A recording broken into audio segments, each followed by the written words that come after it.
எனக்கு ஒரு 2 hours permission கிடைக்குமா? Thank you chief. Hi hello friends. So இது இதுதான் ஃபஸ்ட் டைம் நான் vlogs மாதிரி எடுக்க ட்ரை பண்ணுறேன். ஸோ டைட்டில்லே பார்த்துருப்பீங்க. இன்றைக்கி எங்கள் ஃப்ரெண்டோட கல்யாணம், மலேசியன் ஃப்ரெண்ட் அவங்க. ஸோ இது கிறிஸ்டின் ஒரு வெட்டிங். இது மலேசியாவில் கிறிஸ்டின் வெட்டிங் எப்படி நடக்குதுன்றது உங்களுக்கு காட்டலான்னு இன்றைக்கி இருக்கும். ஸோ காலையில் எழுந்திரிச்சாச்சு.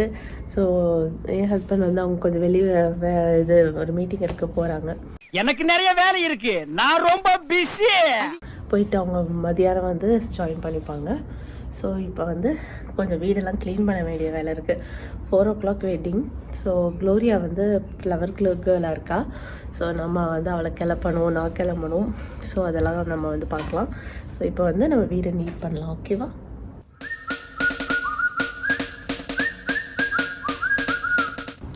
வீடு கொஞ்சம் டர்ட்டியாக தான் இருக்குது. ஸோ டக்குன்னு ஆரம்பிச்சிருவோம். மணி இப்போ பார்த்தீங்கன்னா 8:45. இன்னும் க்ளோரியா மேடம் எந்திரிக்கல, அதனால வீடு அமைதியாக இருக்குது. ஸோ பாத்திரம்லாம் இருக்குது, கொஞ்சம் விளக்கணும். ஸோ ஹஸ்பண்ட் டீ கேட்டாங்க, அவங்களுக்கு டீ மட்டும் போட்டுட்டு டக்குன்னு ஆரம்பிப்போம்.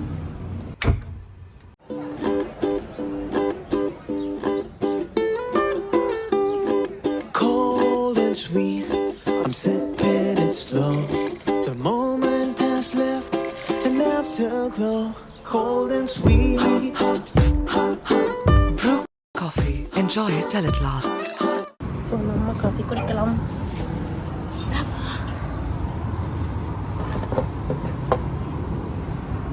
இந்த இடத்துல உட்காந்துட்டு காஃபி குடிக்கிற ஒரு சுகம் செம்மையாக இருக்குங்க காலையில். ஸோ நல்லாயிருக்கும் காஃபி குடிக்க. ஸோ டக்குன்னு அடுத்த வேலையெல்லாம் முடிக்கலாம். வீடை க்ளீன் பண்ணிவிட்டு அதுக்கப்புறம் டக்குன்னு அடுத்த க்ளோரியாவை கிளப்பணும், நான் கிளம்பணும். ஓகேவா? ஒருத்தர் ரெடியாகி வந்திருக்கார். ஸோ இப்போ அவங்க பல்லு விளக்கிட்டு காகுல்லாம் பண்ணிட்டு வந்துட்டாங்க, சால்ட் வாட்டர் காகுல்லாம். ஸோ அதனால் இப்போ ஹார்லிக்ஸ் அவளுக்கு கொடுத்துட்டு பாத்திரம்லாம் விளக்கி முடிச்சிட்டேன் முக்கால்வாசி. இன்னும் கொஞ்சோண்டு தான் இருக்குது. அப்புறம் டக்குன்னு வீடெல்லாம் கூட்டிகிட்டு ஒதுங்க வச்சுட்டு நம்ம கெட் ரெடி வித் மீ கிளம்பலாம். எங்கே கிளம்ப போகிறோம்? யார் கல்யாணம் இன்னைக்கு? ரவி ஆண்டி கல்யாணம். ஓகே, நீ தான் ஃப்ளவர் கேர்ளாக இருக்க, அதனால் நான் ஃப்ளவர் கேர்ள் ட்ரெஸ்ஸு. சரி, அது அப்புறம் காட்டலாம். நீ இப்போ குடி. சர்ப்ரைஸ் தானே? ஆமாம். ஸோ மணி 10:35க்கு மேலே ஆயிடுச்சுங்க. இன்னும் சாப்பிடவே இல்லை நானும் க்ளோரியாவும். இப்போ தான் பாத்திரத்தெல்லாம் கழுவி வச்சுட்டு இப்போ தான் வீடு கூட்ட போகிறேன். சரி பசிக்குதுன்னு சொன்னனால நான் இப்போ கோதுமை தோசை எங்கள் வீட்டு ஸ்டைலில், அம்மா ஊரில் மதுரையில் எப்படி செய்வாங்கன்னா, கோதுமை தோசை நல்லா மாவு கரைச்சிட்டு கொஞ்சோண்டு சீரகம், அப்புறம் பெருங்காயம் கொஞ்சமாக போடுவாங்க. அப்புறம் வெங்காயம், பச்சை மிளகாய், கருவேப்பிலை, கொத்தமல்லி, கொஞ்சம் கேரட் இருந்தாலும் சம்டைம்ஸ் துருவிலாம் போடுவாங்க. ஸோ இது நம்ம கோதுமை தோசை ஊற்றுறதுனாலே கொஞ்சம் எண்ணெயை அப்ளை பண்ணி வச்சு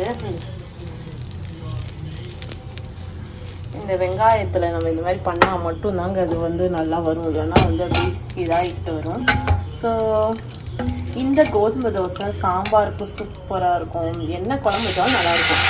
மிளகா சட்னிலாம் அல்டிமேட்டாக இருக்காங்க, ட்ரை பண்ணி பாருங்கள். ஸோ நேற்று நான் என்ன சமைச்சேன்னு பார்த்தீங்கன்னா நான் இன்ஸ்டாவில் போட்டிருந்தேன். அது பேர் என்ன, சுண்டக்காய் குழம்பு. ஸோ குழம்புன்னு சொல்ல முடியாது, அது தொக்கு. அது அந்த தொக்கு மாதிரி கன்சிஸ்டன்சியில் செம்ம டேஸ்ட்டாக இருக்கும்.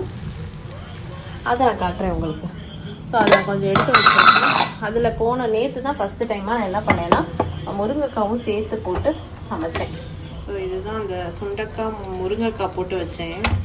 செம்ம டேஸ்ட்டுங்க நேற்று. எனக்கு தெரிஞ்சு எவ்வளோ நான் சாப்பிட்டேன்னு எனக்கே தெரியல, இந்த அளவுக்கு நிறைய பண்ணிட்டேன். கோதுமை தோசை எத்தனை பேத்துக்கு பிடிக்கும்னு சொல்லி கமெண்ட் பண்ணுங்கள். எனக்கு ரொம்ப பிடிக்குங்க கோதுமை தோசை. My favourite.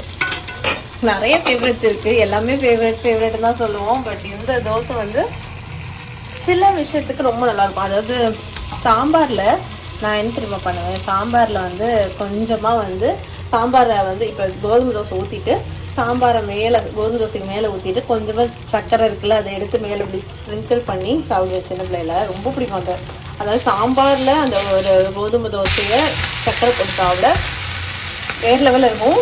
தனியாக சக்கரை போட்டு சாப்பிடவும் நல்லாயிருக்கும். அப்புறம் வந்து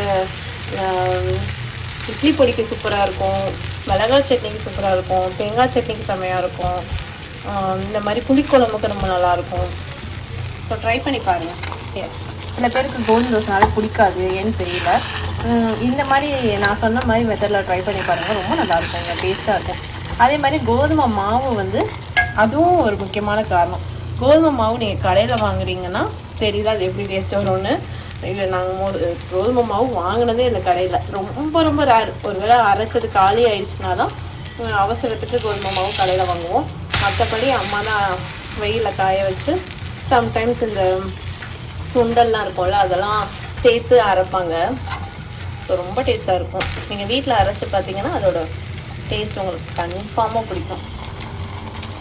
இந்த குழம்போட ரெசிபி வேணும்னா சொல்லுங்கள். ஆல்ரெடி நம்மளோட சேனலில் பழைய வீடியோங்க, சேனல் ஆரம்பித்த காலத்தில் ஒரு வீடியோ பண்ணியிருப்பேன். அது வந்து இது பண்ணியிருப்பேன். பட் அப்போ வந்து நான் வாய்ஸ் ஓவர் கொடுப்பேனான்னு தெரியல. வாய்ஸ் ஓவர் இருக்காது, வெறுமனே இன்க்ரீடியன்ஸ் மட்டும் போட்டிருப்பேன். அப்போல்லாம் ரொம்ப வெக்கப்படுவேங்க பேசுறதுக்கு. இப்போ பார்த்தீங்களா இவ்வளோ பேசுகிறேன்னு இருக்காதுங்களா? பின்ன பொத்தி பொத்தி வளர்த்த பிள்ளை மேகல், அதனால அதுக்கு வெக்க வெட்டு போகல. அதனால் உங்களுக்கு திரும்ப வேணும்னா சொல்லுங்கள், நான் அந்த ரெசிபி தரேன். ரொம்ப நல்லது உடம்புக்கு. பசிக்குதா மேடம் உங்களுக்கு? சரி, சாப்பிட்றீங்களா? குளோரியா குட்டி வந்து ரொம்ப குட் கேர்ளுங்க. அவள் என்ன கொடுத்தாலும் சாப்பிடுவா. அதாவது இப்போ நான் வந்து இந்த இதை கொடுக்குறேன் பாருங்களேன், இதை வச்சு அவள் சாப்பிட்ருவா. சூப்பராக தொட்டு தொட்டு சாப்பிட்ருவா. ஏன்னா அது அவளுக்கு தெரியும் அது ரொம்ப ஹெல்த்தின்னு. என்ன பாப்பா தெரியும்ல?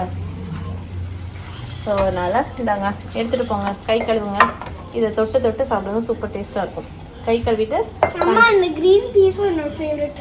அது green piece சுண்டைக்காய் green piece மாதிரி தான் இருக்கும். ஸோ இது தொட்டு தொட்டு டிப் பண்ணி சாப்பிடுங்க. Okay, have a great meal. அதெல்லாம் சாப்பிட மாட்டாங்க யூஸ்வலாகவே. நான் வந்து அவளுக்கு தெரியாமல் ஊட்டி விடுவேன். ஆனால் நான் சும்மா வந்து இப்படி உங்கள் முன்னாடி வந்து இப்போ வீடியோ எடுக்கணும்ல, ஸோ இந்த மாதிரி எல்லாத்துக்கு முன்னாடி அவள் சூப்பராக சாப்பிடுவா அப்படி இப்படின்னு நம்ம சொல்லிட்டோம்னு வச்சுக்கோங்களேன். ரொம்ப அந்த ஒரு மோட்டிவேஷன் என்னன்னு தெரியல. அதுக்கு வந்து பாருங்கள் உட்காந்து சாப்பிட்டுருக்கேன் பாருங்களேன். சாப்பிட்டுருக்கேன் பார்த்தீங்களா? இப்போ நான் சொல்லலைன்னு வச்சுக்கோங்களேன், அதுவா எனக்கு இது பிடிக்காது மம்மி, எனக்கு வெள்ளை தோசை தான் பிடிக்கும் மம்மி, அப்படி மம்மி இப்படி மம்மிடுவா. இப்போ வந்து நான் உங்கள் முன்னாடி சொன்னேன் இல்லை, ரொம்ப நல்ல பொண்ணு இதெல்லாம் சாப்பிடுவான்னு சொன்னேன் பார்த்தீங்களா? வந்து மேடம் வந்து ஓகே நம்மளை நல்ல பொண்ணுன்னு சொல்லியிருக்காங்க, நாங்கள் ஒழுக்கமாக இது தின்றோம் அப்படின்னு சொல்லிட்டு சாப்பிட்ருவோம். இதுதான் என்னோடய ட்ரிக்கு. என்ன பண்ணிகிட்ருக்கேன்னு பார்த்தீங்கன்னா, மதியானத்துக்கு சமையலுங்க. அதாவது ஆல்ரெடி வந்து நேற்று பண்ண அது பேர் என்ன சுண்டைக்காய் சமையல் அது செய்யறதுக்கு. ஸோ மஷ்ரூம் இருக்குது. சரி, மஷ்ரூம் வந்து ஒரு ஆர்லிக் போட்டு ஒரு பெப்பர் ஃப்ரை மாதிரி பண்ணிவிட்டு தயிர் இருக்குது, அதை வச்சு சிம்பிளாக எனக்கு லஞ்சை முடிச்சிட்டோன்னா நைட்டுக்கு வந்து நம்மளுக்கு எங்கள் கல்யாணத்தில் தான் சாப்பாடு, அதனால் அதுக்கு போயிடலாம். ரைஸ் வந்து வச்சாச்சு, இனிமேல் தான் அடுப்பில் வைக்கணும், ஊறிட்டுருக்கு. ஓகேவா? இது நான் போய் போரியாவை நான் வந்து கிளப்பணும். அதை போய் ஃபஸ்ட்டு குளிச்சுட்டு வந்துட்டு அதில் ட்ரெஸ்ஸை மாற்றிட்டு நான் காட்டுறேன். மஷ்ரூம் வந்து ஆல்மோஸ்ட் டன். ஈஸியாக தூக்கி போட்டோன்னா எப்பயுமே வந்து கருவேப்பிலையை நீங்கள் பிச்சு போடுங்க. அதுதான் வந்து உங்களுக்கு ஃப்ளேவரை ஆச்சு. அப்படியே போட்டோம்னா கொஞ்சம் லைட்டாக பிச்சு போட்டிங்கன்னா அந்த ஸ்மெல்லு அந்த ஃப்ளேவரே நல்லா அது சாப்பாட்டில் இறங்கும்.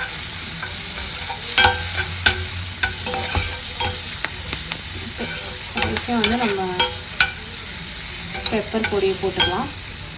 ஓகேவா? அது வரைக்கும் இது நல்லா வந்து வேகட்டும். எப்படி இருக்குது பார்த்தீங்களா? பார்க்கவே எம்மியாக இருக்கா? பார்க்குறீங்களா? Close-up sir. இதில் அப்படியே ரசம் போட்டு இல்லைன்னா வெறும் ரைஸில் பரட்டி சாப்பிட்லாம். இட்லிக்கு சூப்பராக இருக்கும். யாரும் ஓடி வேகட்டும். ஸோ இதுதாங்க ப்ளீட் பண்ண சாரீ. ஸோ இது யார் பண்ணான்னு பார்த்தீங்கன்னா தாரிகா சாரி ப்ரீ ப்ளீட்டிங் சர்வீஸ்ன்னு சொல்லிட்டு பிரிக்ஃபீல்ட்ஸில் இருக்காங்க. ஸோ என் ஃப்ரெண்டு சௌமியா வந்து அவங்க சொன்னாங்க, ஸோ அவங்க நல்லா பண்ணுறாங்கன்னு சொல்லிட்டு. ஸோ அவங்கக்கிட்ட தான் நான் போய் கொடுத்தேன். பிரிக்ஃபீல்ட்ஸில் ஒரு சாரிக்கு 25 ringgit வாங்குறாங்க. ஸோ நான் ரொம்ப டீசெண்டாக ரொம்ப நல்லா பண்ணாங்க. என்கிட்ட வந்து அளவெல்லாம் நீட்டாக எடுத்துகிட்டு எவ்வளோ வேணும் எல்லாமே ஒரு நம்மளுக்கு எப்படி வேணுன்றதை அவங்க வந்து முன்னாடி கேட்டுட்டு அதுக்கப்புறம் ப்ரீ ப்ளீட் பண்ணுறாங்க. ஸோ இதை பண்ணிவிட்டு காட்டலாம். இதுதான் க்ளோரியாவோட ட்ரெஸ்ஸு. அவங்க வந்து யாரோ பொண்ணு வீட்டிலேயே வந்து அவங்களுக்கு எடுத்து கொடுத்துட்டாங்க. அவளுக்கு இந்த மாதிரி தேவையான ஆக்சசரிஸ் எல்லாத்தையும் எடுத்து கொடுத்துட்டாங்க. ஸோ ஓகேவா, கிளம்புறோம். ஸோ ஹாய்ங்க, நான் கிளம்பிட்டேன். ரொம்ப லேட் பண்ணிட்டேங்க. அது ஒரு பெரிய காமெடிலாம் நடந்துச்சு. நான் அதை அப்புறம் சொல்கிறேன். இதான் என்னோட சாரீ. ஸோ ரொம்பலாம் என்னால் கிளம்புறதுக்கு டைமே இல்லை. அவசர அவசரமாக கிளம்பியாச்சு. ஸோ பார்க்கலாம், க்ளோரியா பார்க்கலாம். ஸோ மேடமோட ட்ரெஸ்ஸை நான் கீழே இறங்கிட்டு காட்டுறேன். ரொம்ப லேட் ஆகிடுச்சுங்க, நாங்கள் போயிட்டுருக்கோம். பொண்ணு வந்து யாருன்னு பார்த்தீங்கன்னா எங்களோட பெஸ்ட் ஃப்ரெண்டுங்க. அவங்க மலேசியா வந்ததுலேருந்து எங்களோட ஃப்ரெண்டு. ஸோ அவங்க கல்யாணத்துக்கு தான் நம்ம இப்போ வந்திருக்கோம். ஸோ கல்யாணத்துக்கு இங்கேக்கும் நம்ம ஊருக்கும் என்ன டிஃப்ரென்ஸுன்றதெல்லாம் நாங்கள் பார்த்தோன்னா கிறிஸ்டின் வெட்டிங். ஏன்னா இதுதான் ஃபஸ்ட் டைம் நாங்கள் மலேசியாவில் அட்டென்ட் பண்ணுற ஃபஸ்ட்டு கிறிஸ்டின் வெட்டிங். மற்ற எல்லாமே ஒரே மாதிரி தாங்க இருந்தது. பட் சில இதெல்லாம் கொஞ்சம் டிஃப்ரெண்ட்டாக இருந்தது. அதாவது ரிஹர்சல்ஸ்லாம் சூப்பராக பண்ணாங்க. நம்ம ஊரில் அந்தளவுக்கு நான் ரிஹர்சல்லாம் பார்த்ததில்லை. ஸோ ரிஹர்சல்லாம் முந்தின நாளே எல்லாமே பக்காவாக பண்ணி பார்த்தாங்க. மற்றபடி எல்லாமே வந்து நம்ம ஊர் மாதிரியே தான் இருந்துச்சு. அதாவது தாலி கட்டுறது, அப்புறம் வந்து மோதிரம் மாற்றுறது, எல்லாமே அப்பா கூட்டிகிட்டு வந்து கை பிடிச்சி கொடுக்குறது, அது எல்லாமே நம்ம ஊர் மாதிரி தான் இருந்தது. ஸோ கொஞ்சம் ஸ்னிப்பெட்ஸ் எடுத்துருக்கோம், நீங்கள் பாருங்கள். ஆண்டவரே, இந்த திருமணம் கர்த்தரால் நிச்சயிக்கப்பட்டது. உம் நாமத்தை மகிமைப்படுத்துகிறோம். இப்போது கூட திருமணத்தில் இணைக்க இருக்கிற அருமையான இந்த வாலிப பிள்ளைகள் டேனியல் தினேஷ் ஆண்டவரே மற்றும் ரவி சிந்தா இவர்களை உம்முடைய கரத்திலே இரு குடும்பத்தை, உறவினர்கள், சபை விசுவாசிகள், ஊழியக்காரர்கள், நாங்கள் எல்லோரும் எங்களை உம்முடைய கரத்தில் ஒப்பு கொடுக்கிறோம். இந்த திருமண ஆராதனை தொடக்கத்தில் இருந்து இறுதி பரியந்தமும் எங்க மத்தியிலே கர்த்தர் இருக்க எங்களை ஆண்டவரே நடத்த நான் ஜெபிக்கிறேன். உம்முடைய கரத்தில் ஒப்பு கொடுக்கிறோம். இந்த ஆராதனை முழுவதும் தேவ நாம மகிமை அடைய ஆண்டவரே இந்த ஆராதனையில வந்திருக்கிற எங்கள் எல்லாரையும் ஆசீர்வதியும், உங்க பிரசன்னத்தினாலே அலங்கரியும் என்று ஜெபிக்கிறோம். உம் நாமத்திலே ஜெபிக்கிறோம் நல்ல பிதாவே, ஆமென். நீர் தேவ நியமத்தின்படி பரிசுத்த விவாக நிலைமையில் இந்த பெண்ணோடு ஒருமித்து வாழ இவளை உமக்கு விவாக மனைவியாக ஏற்றுக்கொண்டு சுகத்திலும் சுகவீனத்திலும் இவளை நேசித்து தேற்றி கனப்படுத்தி காப்பாற்றி நீங்கள் இருவரும் உயிரோடு இருக்கும் அளவும் பிறர் முகம் பாராமல் இவளுக்கே புருஷனாய் இருப்பேன் என்று வாக்கு கொடுக்கிறீரா? அப்படியே வாக்கு கொடுக்கிறேன்.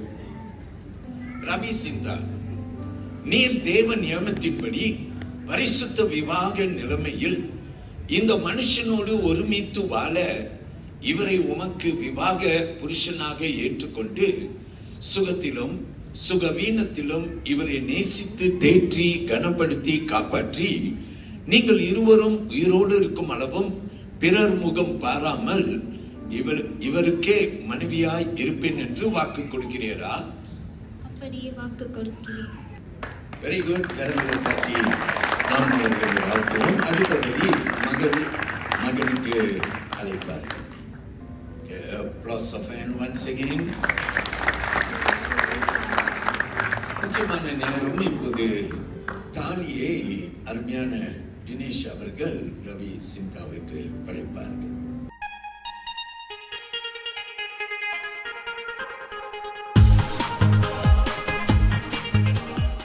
ஸோ இங்கே வந்து அதுக்கப்புறம் வந்து என்ன பண்ணுவாங்கன்னா, நம்ம வெயிலெலாம் ஓப்பன் பண்ணதுக்கு அப்புறமேட்டுக்கு அவங்க வந்து அன்றைக்கே வந்து மேரேஜ் ரெஜிஸ்ட்ரேஷனும் பண்ணிடுறாங்க. நம்ம ஊர்லேயும் அதே மாதிரி தான் சாட்சி கழுத்துலாம் வாங்குவாங்கல்ல, அங்கேயும் வாங்கிட்டு அங்கேயே வந்து நம்மளுக்கு அந்த மேரேஜ் சர்டிஃபிகேட்டும் அந்த பாஸ்டர் வந்து அப்போவே கையில் கொடுத்துட்டாங்க.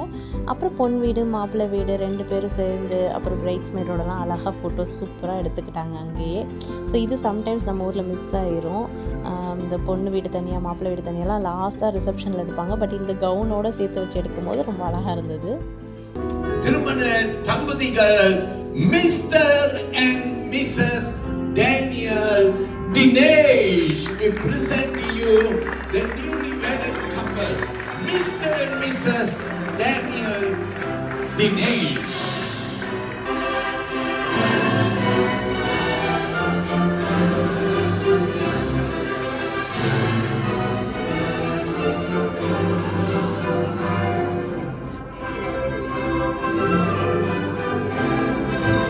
கீழே நீங்கள் இறங்கும் போது உங்களுக்கு டீ டைம் ஒழுங்கு செய்யப்பட்டிருக்கிறது.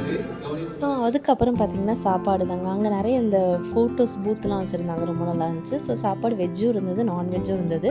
சாப்பாட்டில் மேஜர் டிஃப்ரென்ஸ் பார்த்திங்கன்னா, நம்ம ஊரில் கல்யாணம்னாலே பிரியாணி தானே, இங்கே வந்து நெய் சாதம், அப்புறம் வந்து நெய் சோறுன்னு சொல்கிறாங்க, அதுக்கப்புறம் மட்டன், சிக்கன், அது மாதிரி நிறைய வெரைட்டிஸ் வச்சுருந்தாங்க. சாப்பாடு ரொம்ப நல்லா இருந்துச்சு. அப்புறம் இவங்களும் ரிசப்ஷன் ட்ரெஸ்ஸில் ரொம்ப அழகாக இருந்தாங்கங்க. ஸோ நாங்கள் என்ன பண்ணிட்டோம், சாப்பாடெலாம் எடுத்துகிட்டு அங்கே ரவுண்ட் டேபிள் மாதிரி நிறைய போட்டிருந்தாங்க. நம்ம ஃப்ரெண்ட்ஸோடு சேர்ந்து உட்காந்து சாப்பிட்டுட்டு அப்புறம் அப்படியே வந்து நாங்கள் ஃபோட்டோஸ் எடுக்க போயிட்டோம் மாப்பிள்ளை பொண்ணு கூட.